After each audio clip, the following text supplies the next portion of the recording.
Hi hello నమస్తే నేను స్వప్న. ఈరోజు మనతో పాటు ఉన్నారు real estate investment adviser Nanduri Ravikumar garu. Hi sir. Hi. ఎలా ఉన్నారు సార్? ఫైన్ అమ్మా. సార్ ఇప్పుడు సెకండ్ హ్యాండ్ ఫ్లాట్స్ కొంటున్నారు కదా సార్, అవి కొనడం వల్ల మనకి లాభమా నష్టమా sir? Yes, very good. Second hand flat అంటే మీ ఉద్దేశంలో ఎన్నేళ్ల ఫ్లాటు? అంటే నార్మల్గా తీసుకుంటారు కదా సార్, ఒకరి దగ్గర నుండి ఇంకొక దగ్గరికి వెళ్ళడము, ఎస్ అంటే వాటినే సెకండ్ హ్యాండ్ అంటారు కదా. అవును, కరెక్ట్. అంటే ఇప్పుడు సెకండ్ హ్యాండ్ ఫ్లాట్స్ అంటే ఏంటంటే ఒక ఫ్లాట్ యొక్క లైఫ్ టైం, ఫ్లాట్ కట్టిన దగ్గర నుంచి ఫ్లాట్ లైఫ్ టైము మామూలుగా 60 years పెట్టుకోవచ్చు, ఓకే 60 ఏళ్ళు. సో కాబట్టి సెకండ్ హ్యాండ్ అంటే 5 years ఓల్డ్ది ఉండొచ్చు, 10 years ఓల్డ్ది ఉండొచ్చు, 15 years ఓల్డ్ది ఉండొచ్చు. కాబట్టి ఎనీథింగ్ ఫస్ట్ ఎవరైతే కొనుక్కున్నారో ఫస్ట్ బయ్యర్ నుంచి కొనుక్కునే వాళ్ళని సెకండ్ హ్యాండ్ ఫ్లాట్ ఓనర్స్ అంటారు. అవును సార్. సో ఇప్పుడు మనకి సెకండ్ హ్యాండ్ ఫ్లాట్స్ కొనుక్కుంటున్నారు కొంతమంది. ఎందుకు కొనుక్కుంటున్నారు అంటే ఫస్ట్ థింగ్ ఏంటంటే సెకండ్ హ్యాండ్ ఫ్లాట్ కొనుక్కుంటే గవర్నమెంట్ పెట్టిన జిఎస్టీ ఉండదు, ఓకే దానికి ఏమి జిఎస్టీ ఉండదు. మంచి బెనిఫిట్ కదా సార్. అది పెద్ద బెనిఫిట్. రెండోది, సెకండ్ హ్యాండ్ ఫ్లాట్ కొనుక్కుంటే రెడీ టు మూవ్. వాళ్ళు ఇలా ఖాళీ చేసి వాళ్ళు మనకు ఫ్లాట్ ఇవ్వగానే మళ్ళీ దానికి ఏదో 3 నెలలు 6 నెలలు ప్రాజెక్ట్స్ పెట్టుకుని వుడ్ వర్క్ ఇంటీరియర్స్ చేయించుకుని ఆ రిస్కులన్నీ తీసుకోకర్లా అవును సార్.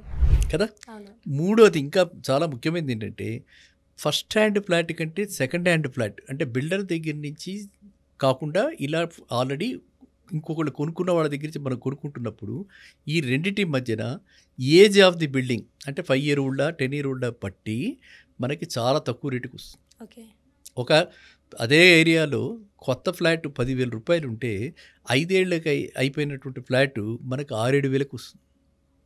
అదంతా అడ్వాంటేజెస్. అవును సార్. ఇదే కాకుండా ఆల్రెడీ వుడ్ వర్క్ అయిపోయి ఉంటుంది. అవును. వాళ్ళు ఎలా ప్లాన్ చేసుకుని ఇంతకుముందు ఉన్నారు అని కూడా మనం చూడడానికి అవకాశం ఉంది. అదే ఒక బేర్ షెల్ ఫ్లాట్ తీసుకున్నామంటే సోఫా పెడితే ఎలా ఉంటుంది, డైనింగ్ టేబుల్ పెట్టాక ఎలా ఉంటుంది, ఇవన్నీ కూడా మనం ఊహించుకోవాలి. ఇక్కడ ఊహించుకోకర్లా, మనకి నిజంగా వాళ్ళు ఉంటున్నారు కాబట్టి అంతకుముందు వాళ్ళు, మనం ఒకసారి వాళ్ళ ఇంటికి వెళ్తే మనకి అవన్నీ కూడా చూసుకోవడానికి వీలవుతుంది. అవును సార్. సో అది మూడో అడ్వాంటేజ్. ఇంకా నాలుగో అడ్వాంటేజ్ ఏంటంటే మనకి భారం తక్కువ. ఈఎంఐ అప్పు ఎక్కువ తీసుకోవాల్సి వస్తుంది కదా. అందరూ సొంత డబ్బులు ఉండవు కదా, అంత సేవింగ్స్ ఉండవు కదా, అవును సార్. మనకు కొంతవరకే ఉంటాయి. మనం వేరే బ్యాంకు లోన్ తీసుకుని మనం తీసుకుంటాం కాబట్టి ఈఎంఐ భారం తక్కువ ఉంటుంది. మనకు వచ్చే జీతంలో నుంచి ఈఎంఐ 30-40% ఉంటే హ్యాపీ అనమాట. అవును సార్. ఇల్లు మన సొంతం, కొంతకాలానికి అప్పు కూడా తీరిపోతుంది. తర్వాత మనం ఆల్రెడీ టైం టెస్టెడ్ 5 ఏళ్ళు వాళ్ళు ఉండి వెళ్ళారు కాబట్టి మనకి అందులో ఉన్న లోటుపాట్లు తెలుస్తాయి. మనకి తెలుగులో ఒక సామెత కూడా ఉంటుంది సార్, కట్టిన ఇల్లు పెట్టిన పొయ్యి అని చెప్పి.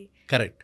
సో ఆ విధంగా మనం ఈ విధంగా కట్టేసి ఉన్నటువంటి ఈ ఫ్లాట్స్లో అయితే మనకి అడ్వాంటేజెస్ ఇన్ని ఉన్నాయన్నమాట. నష్టాలు ఏంటంటే ఎవరైనా మోసం చేయడానికి కూడా అవకాశం ఉంటుంది. ఏంటి, ఏదో సీపేజెస్ వస్తున్నాయి, టైల్స్లో ఏమైనా టైల్స్ బాగాలేదు, ఇలాంటివి ఉండి వాళ్ళు చెప్పకుండా కూడా మోసం చేయడానికి కూడా అవకాశం ఉంది. వాళ్ళు ఎందుకు అమ్మేస్తున్నారని కూడా మనం తెలుసుకుని ఇలాంటిది ఏదైనా వస్తే మనం అదృష్టంగా పరిగణించి, ఎందుకంటే మనం అనుకున్నాం 30-40% డిఫరెన్స్ వచ్చేస్తుంది 5 ఏళ్ల ఫ్లాట్కి. ఇంకా 5 ఏళ్ళు అంటే ఇంకా 55 ఏళ్ళు మినిమం ఉంది దానికి సర్వీస్ లైఫ్. హ్యాపీగా మన సర్వీస్ మన కావాల్సినంత కాలం మనం ఉండొచ్చు, మళ్ళీ తర్వాత అమ్ముకోవచ్చు కదా. ఎక్కువ భారం లేకుండా అన్నీ ఎంజాయ్ చేస్తూ చక్కగా మనకు కావాల్సిన ఏరియాలో మనం కొనుక్కుని ఉండొచ్చు. దానికి సెకండ్ హ్యాండ్ ఫ్లాట్స్ బాగుంటాయి, మనకి నచ్చినట్టు డిజైన్ చేసుకోవచ్చు. అది కూడా మనకి ఏదైనా ఆల్రెడీ ఎగ్జిస్టింగ్ ఏదైనా బాగాలేదు అని అనుకుంటే మనం రీప్లేస్ చేసుకోవచ్చు. రీప్లేస్ చేసుకున్నప్పుడు కూడా మనకు ఐడియా వచ్చేస్తుంది. అదేవిధంగా ఇప్పుడు జస్ట్ జనరల్గా ఏంటంటే నేను చూసిన వరకు చాలామంది సెకండ్ హ్యాండ్ ఫ్లాట్ తీసుకుని జస్ట్ వాళ్ళు సింపుల్గా ఏషియన్ పెయింట్స్ చక్కగా వేయించేసుకుంటారు, కొత్త పెయింట్స్ వేయించేసుకుని గృహప్రవేశం చేసుకుని వెంటనే వెళ్ళిపోతున్నారు. సో అది అంటే యంగ్స్టర్స్కి ఇది ఒక మంచి అంటే ఎస్. అండ్ వాళ్ళకేంటి, ఇంకా ఫస్ట్ హ్యాండ్ అయితే ఇదే రేటుకి ఫస్ట్ హ్యాండ్ కావాలంటే ఎక్కడికో వెళ్ళాలి, ఊరవతలకి ఎక్కడికో వెళ్ళాలి. అలా కాకుండా ఇప్పుడు మనకు కావాల్సిన ఏరియాలోనే మనం అమీర్పేటలో ఉందాం అనుకుంటున్నాం, అమీర్పేటలోనే దొరుకుతుంది 6-7 వేలకి సెకండ్ హ్యాండ్ ఫ్లాట్ కదా. అది అన్నింటిలో కంటే అడ్వాంటేజెస్ ఏంటంటే వర్క్ ప్లేస్కి చాలా దగ్గరగా ఉండొచ్చు. పిల్లలు చదువుకునేవి ఇన్స్టెంట్గా దొరుకుతుంది. మళ్ళీ పిల్లలు చదువుకునేవి ఇన్స్టిట్యూషన్స్ ఏవి ఉన్నాయో ఆ ఇన్స్టిట్యూషన్స్ దగ్గర తీసేసుకొని ఇన్స్టెంట్గా కూడా అమ్మేసుకోవచ్చు. ఆ విధంగా అందుగురించి ఇది ఒక మంచి అంటే మన ఉద్దేశం ఏంటంటే అంతకు ముందర ఉన్న వాళ్ళని కనుక మనకి రిలయబుల్ వాళ్ళు అయితే, అంటే వాళ్ళు మన తెలిసిన సర్కిల్లో ఉండి వాళ్ళ అప్గ్రేడేషన్కి చాలామంది ఏంటంటే 2 bedroom ఫ్లాట్ కొనుక్కున్నారు చిన్నప్పుడు, కొంచెం పెద్ద అయ్యాక పిల్లలు పెద్ద అయ్యాక ఇప్పుడు వాళ్ళకి సరిపోవట్లే 3 bedroom కావాలి. అందు గురించి అమ్మేసి వెళ్తున్న వాళ్ళు ఉంటారు. కొంతమంది 3 బెడ్‌రూమ్ కొనుక్కున్నారు. కానీ వాళ్ళకి విల్లాలోకి వెళ్ళాలని ఉంటుంది. ఇండిపెండెంట్ హౌస్ ఏంటో ఏంటంటే అది చూసుకోవాలని ఉంటుంది. అదే వాళ్ళ స్టేటస్ పెరిగిందనమాట. వాళ్ళకి అఫోర్డబిలిటీ పెరిగిందనమాట. వాళ్ళకి అవసరాలు మారాయనమాట. అవసరాలు మారినప్పుడు అవసరాలకు అనుగుణంగా ఇల్లు ఉండాలి. లేకపోతే ఇల్లు అంటే ఏంటి, ప్రతిరోజు ఇబ్బంది పడితే అది ఇల్లు కాదు కదా! ఇబ్బంది అంతే పడకూడదు. సార్. ఇల్లు ఉన్నప్పుడు కంఫర్ట్‌గా ఉండాలి. కంఫర్టబుల్‌గా ఉండాలి. హ్యాపీగా ఉండాలి. అవునా? అవును సార్. చీకు చింత లేనిదే స్వర్గసీమ, గృహసీమ. అవును సార్. అలా ఉంటేనే ఇల్లు అది. సో, అందు గురించి వాళ్ళు ఏం చేస్తారు, అప్‌గ్రేడేషన్‌కి వెళ్తారు. అవును అలాంటి సార్. ఇల్లు కొనుక్కుంటే మనకు నష్టం ఏంటి? ఏమైనా లాభమే ఉందా? సార్. అస్సలు లేదు సార్. ఏం లేదు. హ్మ్. ఓన్లీ సెంటిమెంట్ మనకి. అవును ఆ సార్. సెంటిమెంట్ కూడా మనం ఏంటి, వాళ్ళు మంచి దీని మీద వెళ్తున్నారు కదా! హ్మ్. అనే గుడ్ నోట్. అవును. సెకండ్ 2 బెడ్‌రూమ్ నుంచి 3 బెడ్‌రూమ్‌కి వెళ్తున్నారు. హ్మ్. లేకపోతే 3 బెడ్‌రూమ్ నుంచి విల్లాకి వెళ్తున్నారు. ఇండిపెండెంట్ హౌస్‌కి వెళ్తున్నారు. ఇవన్నీ కూడా పాజిటివ్ నోట్ మీద వెళ్తున్నారు. అవును సార్. సో, మనకు కూడా పాజిటివ్. పాజిటివిటీ ఉంటది తీసుకునేటప్పుడు. అందువల్ల మెంటల్‌గా కూడా మనకి పాజిటివ్ అవును మేకప్ సార్. ఉంటుంది మైండ్. కాబట్టి సెకండ్ హ్యాండ్ కొనుక్కోవటం వల్ల చాలామంది ఏంటంటే అదొక న్యూనతాభావం. ఓకే. ఎవరైనా ఏమైనా అనుకుంటారేమో సొసైటీలోని. కదా! అవును అలా సార్. అనుకోకూడదు. హ్మ్. ఎందుకని, మనం బతుకుతున్నది మన గురించి. మన కోసం. వేరే వాళ్ళ గురించి కాదుగా. అంతే సార్. అవునా? మన ఆక్సిజన్ మనమే పీల్చుకుంటాంగా. అవును సార్. అదే విధంగా మన కంఫర్ట్ మనమే చూసుకోవాలి. మనకి ఏది ఎఫెక్టివో మనం అది చూసుకోవాలి. మన సౌఖ్యం మనం చూసుకోవాలి. అవును సార్. మన సౌకర్యార్థం ఏది బాగుంటుందో అదే మనం కొనుక్కోవాలి. అంతే సార్. అర్థమైందా? సో, ఆ విధంగా సెకండ్ హ్యాండ్ ఫ్లాట్ ఎవరు అడిగారు ఇది? మీరు అడుగుతున్నారా? లేకపోతే ఎవరైనా సబ్స్క్రైబ్ సార్ అడిగారు సార్. సబ్స్క్రైబర్ అడిగారు. ప్రీవియస్ ఎపిసోడ్ చూసి ఆ! కామెంట్ పెట్టారు.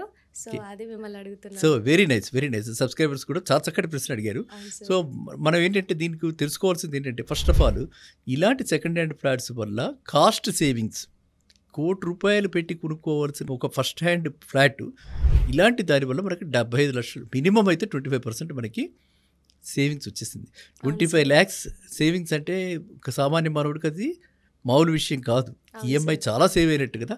సో, అందువల్ల కూడా అందులో నచ్చిన ఇల్లు. రిస్క్ లేదు. అవును సార్. రిస్క్ లేదు. Good location. మనం అనుకున్న దానికంటే 25% తక్కువలో వస్తుంది. అండ్ మనకు ఆల్రెడీ టైం టెస్టెడ్. ఇలాంటి ఫ్లాట్స్ చాలా మటుకు మనకి పాతకాలం అంటే ఏరియాస్‌లో, ఇదివరకు ఉన్న ఏరియాస్‌లో, అలా ఇప్పుడు మనకు కావాల్సిన ఏరియా, ఇప్పుడు మనం ఇందాక అనుకున్న అమీర్పేటని. అవును సార్. అమీర్పేటలో, లేకపోతే మరి కొండాపూర్‌లో, హైటెక్ సిటీలో, మాదాపూర్‌లో, ఇలాంటి చాలా చోట్ల అలాంటి సెకండ్ హ్యాండ్ ఫ్లాట్స్ దొరుకుతున్నాయి. Okay sir. అండ్ దానిలో ఇంకోటేంటి, అన్‌డివైడెడ్ షేర్ ఆఫ్ ల్యాండ్ ఉంటుంది కదా! ఓకే. అది కూడా చాలా ఎక్కువ ఉంటుంది. ఓకే. ఇవాళ ల్యాండ్ కాస్ట్ చాలా పెరిగిపోయింది హైదరాబాద్‌లో. అవును సార్. చాలా పెరిగిపోయింది. ఎక్కడ చూసినా సరే 2,00,000, 3,00,000, మన కూకట్పల్లి ఆక్షన్‌లో 3,00,000 దాకా కూడా వెళ్ళింది. అవును సో, సార్. ఆ విధమైన రేట్లు ఉన్నప్పుడు మనకి ఒక 40 అడుగులు వచ్చినా సరే ₹1,00,000 పెట్టుకున్న 40,00,000 అది ల్యాండ్ కాస్టే ఉంది కదా! అవును sir. Undivided share of land. అవును. అందువల్ల సెకండ్ హ్యాండ్‌లో ఇన్ని, అంటే ఆయన అడిగింది చాలా మంచి ప్రశ్న. ఇన్ని రకాలైనటువంటి లాభాలున్నాయి. నష్టాలు మనకు ఓన్లీ ఇంతే. ఏమిటది, సీపేజెస్ ఉన్నాయా? ఓకే. ఉంటే ఆ సీపేజెస్ వాటికి మిషన్స్ కూడా ఉన్నాయి కదా సార్ ఇప్పుడు చెక్ చేసుకోవడానికి. అది. పైప్స్ ఏమైనా డ్యామేజ్ అయినా, ఏమైనా కరెంట్ వైర్స్ అలా. అది మనం అది కాస్త చూసుకుని, హ్మ్. ఆ యాంగిల్‌లో చూసుకుని, ఎంత రిపేర్స్ అవుతాయని చెప్పి చూసుకుని, ఓకే, పాజిటివ్ నోట్‌లో ఉంది మనం అనుకున్నట్టుగా, అలా ఉంటే ఖచ్చితంగా సెకండ్ హ్యాండ్ ఫ్లాట్‌లో ఇన్వెస్ట్ చేయడం చేసుకోవచ్చు. మంచిదే. బెటర్ అంటారు. యెస్, డెఫినెట్లీ ఇట్స్ వెరీ అంటే వండర్‌ఫుల్ క్వెషన్ అనమాట. అందువల్ల సెకండ్ హ్యాండ్ ఫ్లాట్స్ కొనుక్కోవడంలో ఏమాత్రం కూడా మనం సందేహించవలసిన అవసరం లేదు. అయితే సెకండ్ హ్యాండ్ ఫ్లాట్స్ మనం తీసుకునేటప్పుడు తీసుకోవాల్సిన జాగ్రత్తలు మాత్రం ఎంత తీసుకోవాలి. బాగుంది, ఎంత ఓల్డ్, ఎలా మెయింటైన్ చేశారు, ఇవి మాత్రమే మనం చూసుకోవాలి. ఓకే అర్థమైందా? సార్. చాలా బాగా చెప్పారు sir. Thank you sir. So, చూసారు కదా వ్యూయర్స్. సార్ చాలా క్లియర్‌గా చెప్పారు. అండ్ మీకు ఈ వీడియో గనుక నచ్చినట్టయితే like and share and subscribe చేయండి. అలాగే మీకు ఎలాంటి డౌట్స్ ఉన్నా కూడా కామెంట్ సెక్షన్‌లో కామెంట్ చేయండి. నెక్స్ట్ ఎపిసోడ్‌లో మీకు క్లియర్ చేస్తాము. Thank you so much.